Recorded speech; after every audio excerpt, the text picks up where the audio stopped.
በዚህ በብሪክስ አባልነት ሂደት ላይ ሩሲያ ከፍተኛ ድጋፍ ነው ያደረገችው ለሀገራችን።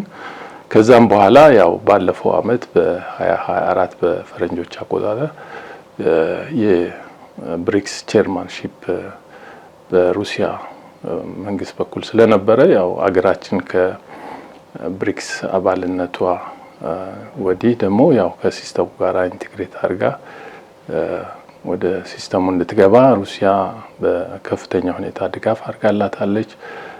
በተጨማሪም ደግሞ ያው የዚህ የኒው ዴቨሎፕመንት ባንክ አባል እንድትሆን ሀገራችን የዚህ የብሪክስ አካል የሆነው የኒው ዴቨሎፕመንት ባንክ አባል እንድትሆን ሩሲያ በኩሏን ድጋፍ አድርጋለች። የሁለቱ ሀገሮች ግንኙነት አሁን ወደ 128 ዓመት ያስቆጠረ ነው። በጣም ዘርፈ ብዙ ትብብር ነው ያለን። ለምሳሌ በጤናው ዘርፍ ብንጀምር ባልቻ ሆስፒታል በሩሲያኖች ድጋፍ ነው የተመሰረተው። ከዛም ወዲህ አሁን በቅርቡም የተንቀሳቃሽ ላቦራቶሪ ድጋፍ ያደረጉበት ሁኔታ አለ። በአጠቃላይ በጤናው ዘርፍ ከኢንፎርሜሽን የጋራ ምርምር አብሮ ከመስራት ጭምር በዘርፉ ላይ ትብብር የማድረግ የሁለታችንም ወገን ፍላጎት አለ።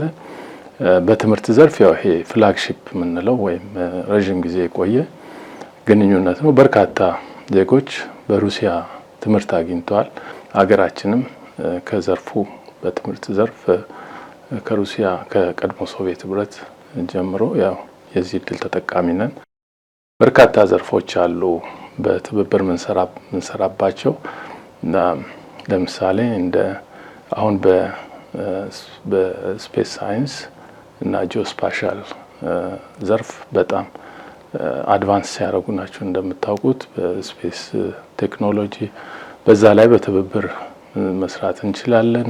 በሳይንስ እና ቴክኖሎጂ፣ በኢኖቬሽን፣ በኒውክሌር ቴክኖሎጂ ለሰላማዊ ጥቅም በመዋል ረገድ፣ በኤነርጂ ዘርፍ፣ በማዕድን እነኚህ በርካታ መስኮች የትብብር ስምምነትም የተፈራረምንባቸው አንዳንዶቹም የሮድ ማፕ ሁሉ ስምምነት የደረስንባቸውና ወደ ኢምፕሊሜንቴሽን የገቡ አሉ።